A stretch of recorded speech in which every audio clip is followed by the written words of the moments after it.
सिद्धपुर नाम का एक प्यारा सा गांव था और उस गांव के एक हाईवे पर दिलपसंद नाम का एक ढाबा रहता था। उस हाईवे से जो भी गुजरते थे वो लोग उस ढाबे के पास आकर जरूर रुकते थे, क्योंकि वहाँ का खाना इतना स्वादिष्ट जो होता था। दूर दूर से लोग खाना खाने के लिए आते थे दिलपसंद ढाबे पे, क्योंकि वहाँ का खाना बहुत ज्यादा फेमस हो गया था। और वो ढाबा नॉनवेज आइटम्स के लिए ही बहुत मशहूर हो गया था। उस ढाबे के मालिक राम जी थे और राम जी की उम्र बढ़ती जा रही थी, जिससे उनको कुछ न कुछ समस्या आती ही रहती थी। हमेशा उनकी तबीयत खराब ही रहा करती थी, जिससे वो बहुत डर गए थे और ये सोचने लगे कि उनके जिंदा रहते ही अपने बेटों को वो सारी जायदाद दे देंगे। राम जी के दो बेटे थे, कमल और विमल। कमल तो बहुत होशियार और समझदार लड़का था, लेकिन विमल बहुत ही भोला और नादान था। धीरे धीरे वक्त बढ़ता गया और राम जी की तबीयत बहुत ज्यादा खराब होने लगी। तभी वो अपने दोनों बेटों को अपने पास बुलाते हैं।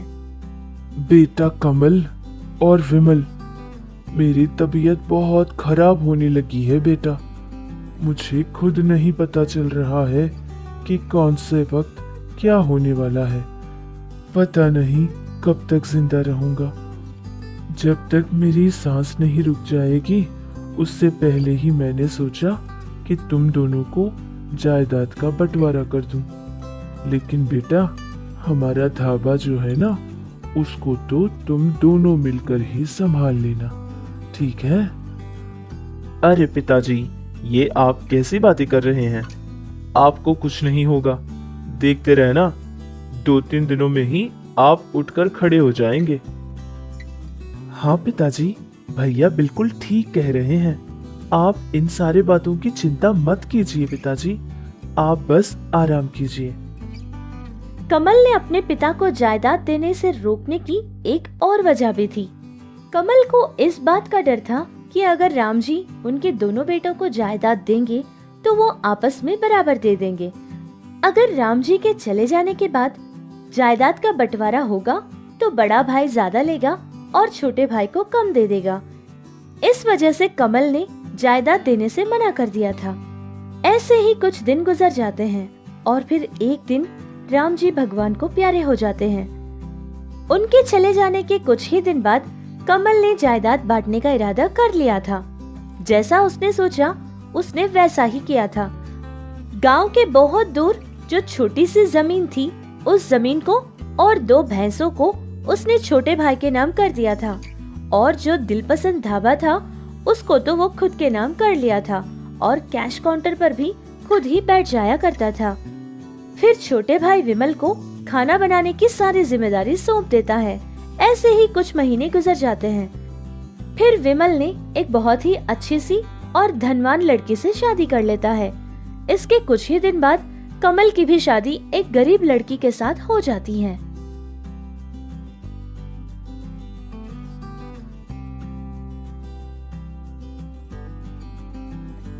विमल, मेरी शादी हुए कुछ समय तो हो गया है और अभी अभी तेरी भी तो शादी हुई है। हमारा घर छोटा पड़ रहा है, तो मैं एक काम करता हूँ। जो जमीन तेरे नाम पे है उसी जगह में हम एक छोटा सा घर बना लेंगे। मैं और तेरी भाभी जाकर वहाँ रह लेंगे, ठीक है? तू और तेरी पत्नी यहाँ आराम से रहना। अरे भैया, ये आप कैसी बातें कर रहे हैं? आप और भाभी यहीं रहेंगे। मैं और मेरी पत्नी ही उस जगह में एक छोटा सा घर बना लेंगे और हम वहां चले जाएंगे। अरे विमल, मेरी बात तो सुन। नहीं भैया, मैं कुछ नहीं सुनूंगा। आप कहीं नहीं जाने वाले हैं। मैं कल से ही वहां का काम शुरू करवा दूंगा। आप बस कुछ मत कहिएगा। कहने को तो कमल बहुत नाटक कर रहा था, जैसा कि उसको भाई का जाना बिल्कुल अच्छा नहीं लग रहा है, लेकिन मन ही मन वो बहुत खुश हो रहा था, क्योंकि जैसा उसने चाहा था वैसा ही हो रहा है। विमल अपने ढाबे में खाना बनाने का काम बहुत अच्छे से सीख लेता है और इधर अपने घर का काम भी शुरू करवा देता है। कुछ ही महीनों में घर बनकर तैयार हो जाता है। वो अपनी पत्नी के साथ अपने नए घर चला जाता है। कमल ने जो 2 भैंस अपने छोटे भाई विमल को दिए थे, उन भैंसों की देखभाल विमल की पत्नी बहुत अच्छे से किया करती थी। उनका दूध निकालती, जितना दूध उनको चाहिए होता था उतना वो ले लेते थे और बाकी का सारा दूध विमल उनके ढाबे पर ही ले जाया करता था। ऐसे ही कुछ समय गुजर जाता है। फिर एक दिन कमल अपने छोटे भाई विमल को उसके घर बुलाता है। क्या बात है भैया, सब कुछ ठीक तो है? आपने मुझे बुलाया? अरे विमल, वो बात ये है कि हमारा काम आजकल कुछ अच्छा नहीं चल रहा है। फायदा बहुत ही कम मिल रहा है। पता नहीं क्या हो गया है। और तो और सारे लोगों को तनख्वाह भी तो देनी पड़ेगी। वो जो खाना बनाने वाला कुकिंग मास्टर है ना, वो तो कहने लगा कि उसकी तनख्वाह बढ़ा कर दें। अब मैं क्या करूं, कुछ समझ नहीं आ रहा। अरे भैया, तो इसमें इतना चिंता करने वाली कौन सी बात है? आप उस मास्टर से कह दीजिएगा कि कल से काम पे ना आए, क्योंकि मैंने तो वैसे भी खाना बनाना सीख लिया है ना। सारा खाना मैं बना लूंगा। क्या तू सच कह रहा है विमल? सच कहता हूँ भाई, भगवान का बहुत बड़ा उपहार है तू मेरे लिए। लेकिन ये सब कुछ तू अकेले कैसे करेगा? मैं एक काम करता हूँ, मैं भी तेरी कोई न कोई सहायता करूंगा, फिर हम दोनों मिलकर सारा काम कर लेंगे। नहीं नहीं भैया, ये आपने कैसे सोच लिया? मेरे रहते पर मैं आपको कोई काम करने नहीं दूंगा। बस आप काउंटर पर बैठ जाइए, बाकी का सारा काम मैं देख लूंगा। कमल ने जैसा सोचा था विमल ने भी वैसा ही किया था, क्योंकि कमल मन ही मन ये सोच रहा था कि विमल खुद अपने मुंह से ये कहे कि सारा खाने का काम वो कर लेगा, जिससे उसको नौकरों की जरूरत नहीं होगी और ना ही उनको पैसे देने की जरूरत पड़ेगी। इससे उसका बहुत सारा पैसा बच जाएगा। और उसका छोटा भाई विमल सारा दिन ऐसे ही काम किया करता था, क्योंकि वो अकेला ही ढाबे का सारा काम किया करता था। उस बेचारे के पास एक पल का भी समय नहीं मिलता था जबकि वो चैन से बैठ पाए। ऐसे ही कुछ महीने गुजर गए थे। वो बहुत सारा काम करता था, जिससे उसके पैरों में कोई समस्या आ जाती है। विमल की पत्नी अपने पति को लेकर अस्पताल चली जाती है। विमल की पूरी जांच करने के बाद डॉक्टरों ने ये कहा था कि सारा दिन खड़े होकर काम करने की वजह से विमल के पैरों की नसों में खून जम चुका है, जिससे उसको नसों की समस्या हो चुकी है। अब कुछ महीनों तक उसको आराम करने की जरूरत है और विमल का इलाज करवाना भी बहुत जरूरी है। फिर विमल की पत्नी ये सारी बात उसके बड़े भाई कमल को बता देती है और कुछ पैसों की सहायता उससे मांगती है। ये तुम क्या कह रही हो? अब वो घर में आराम करेगा तो काम कैसा चलेगा? फिर तो बहुत नुकसान हो जाएगा मेरा। पहले से ही कुछ दिनों से काम ठीक ही नहीं चल रहा था और अब पता नहीं ये कैसी नई समस्या है। तुम्हें पता है मैंने कितना पैसा कर्जा लिया है इस काम को संभालने में, क्योंकि पिताजी की इज्जत का सवाल जो था। अब तुम आ गई हो पैसे मांगने के लिए। मेरे पास अगर खाना बनाने वाला ही नहीं रहेगा तो मुझे तो काम बंद करना पड़ेगा। फिर मुझे भी उसी हाईवे पर बैठकर भीख मांगनी पड़ेगी। मेरे पास कोई पैसा नहीं है। अब तुम जाओ यहाँ से और दोबारा कभी मत आना, समझी? कमल की कही सारी कड़वी बातों को सुनकर श्रुति बहुत ही दुखी हो जाती है और कुछ नहीं कहती है, चुपचाप वहाँ से चली जाती है। और तब से श्रुति उनकी भैंसों का जो दूध निकालती थी उसको ढाबे के पास नहीं बेचती थी, वो खुद ही गांव में बेचा करती थी। जो पैसे वो कमाती थी उन्हीं में उनका घर का पोषण होता था। किसी तरह ये बात कमल तक पहुंच जाती है।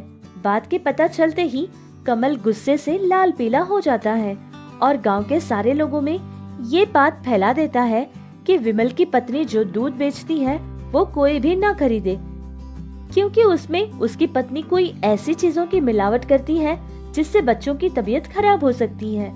ये बात पता चलने के बाद विमल की पत्नी के पास कोई भी दूध खरीदने वाला नहीं था, जिससे उसका वो काम बंद हो जाता है। विमल की पत्नी बहुत ही परेशान हो जाती है। उसके कुछ समझ नहीं आता है कि वो अब क्या करे। फिर अपने भाई को फोन लगाती है और सारी समस्या बता देती है। फिर श्रुति का भाई भी बिना देर किए विमल के पास आ जाता है।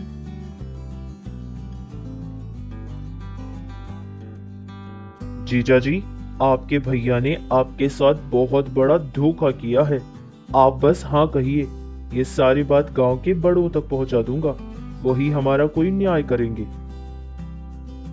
अरे नहीं नहीं रवि, ये सब कुछ मेरे भैया से अनजाने में ही हो गया होगा। घर की इज्जत अगर घर में ही रहे तभी अच्छा होगा। और वैसे भी मेरे भैया खुश रहे, इससे ज्यादा मैं कुछ नहीं चाहता हूँ। अरे जीजा जी, हर इंसान के पास अच्छाई होनी चाहिए, लेकिन इतनी भी अच्छाई नहीं होनी चाहिए कि हमारी अच्छाई हम पे ही भारी पड़ जाए। पता नहीं, मुझे तो सिर्फ खाना बनाने के सिवा कोई और काम आता भी तो नहीं है। समझ नहीं आ रहा है कि क्या करूं। हम एक काम करते हैं, हाईवे पर एक छोटा सा ढाबा लगा लेते हैं। आप वहां पर बैठ जाना और श्रुति से कहते रहना कि खाना कैसे बनाते हैं, और बाकी के सारे काम मैं देख लूंगा। अरे लेकिन हमारे पास कौन खरीद के खाएगा, क्योंकि हमारा ढाबा नॉनवेज आइटम्स के लिए बहुत फेमस है। सारे लोग वहीं पर तो जाकर खाते हैं, हमारे पास कौन आकर खाएगा। हाँ, आप जो कुछ कह रहे हैं वो तो बिल्कुल ठीक है। हाँ, मुझे एक बहुत अच्छा उपाय मिला है। हम ना एक काम करते हैं, हम ढाबा तो लगाएंगे, लेकिन नॉनवेज की जगह हम सारी चीजें पनीर की बनाएंगे। और अब आप पूछेंगे कि पनीर कहाँ से आएगा, तो हमारी भैंस जो है ना, उनका दूध निकालकर पनीर तो मैं खुद बनाती हूँ। कैसा लगा मेरा उपाय? श्रुति का ख्याल उन दोनों को बहुत अच्छा लगा था। फिर सारे लोगों ने हाँ कह दी थी। हाईवे पर एक छोटा सा ढाबा उन लोगों ने लगाया था और उसका नाम उन लोगों ने दिलखुश रख दिया था। उनके दिलखुश वाले ढाबे में सारी की सारी चीजें पनीर से बनाई हुई ही मिलती थी, जैसे कि पनीर बिरयानी, बटर नान, पनीर बटर मसाला, कढ़ाई पनीर, पनीर 65, पनीर मंचूरिया, पनीर पुलाव, पनीर टिक्का। इस तरह की चीजें सारी की सारी पनीर से बनाई हुई ही बेचा करते थे। ये सारी चीजों का बोर्ड भी उन लोगों ने बाहर लगा दिया था। ये बात पता चलने के बाद कमल को इस बात से ज्यादा फर्क नहीं पड़ा था, क्योंकि उसने सोचा था कि नॉनवेज ढाबे के आगे अगर ये पनीर वाला ढाबा लगाएंगे तो कौन भला जाकर उनका पनीर खाएगा। लेकिन धीरे धीरे समय बदलता गया। कमल के ढाबे पे लोगों का जाना कम होता गया और विमल के ढाबे पे बहुत सारे लोग आकर खाया करते थे, और उन सारे लोगों को उसका स्वाद भी बहुत अच्छा लगता था, जिससे दूर दूर से भी लोग आकर विमल के पास ही खाया करते थे। धीरे धीरे कमल के ढाबे पे लोगों ने जाना बंद कर दिया था और विमल का ढाबा हमेशा लोगों से भरा हुआ रहता था। इस तरह विमल और उसकी पत्नी श्रुति और श्रुति का भाई रवि, उन तीनों ने मिलकर जो मेहनत की थी, उस मेहनत का रंग बहुत ही गहरा होता गया और उन लोगों को बहुत अच्छे फायदे मिलते गए। धीरे धीरे विमल भी बिल्कुल ठीक हो गया था। उसने बहुत सारे हाईवेज पर अपने बहुत सारे ब्रांचेस भी खोल लिए थे।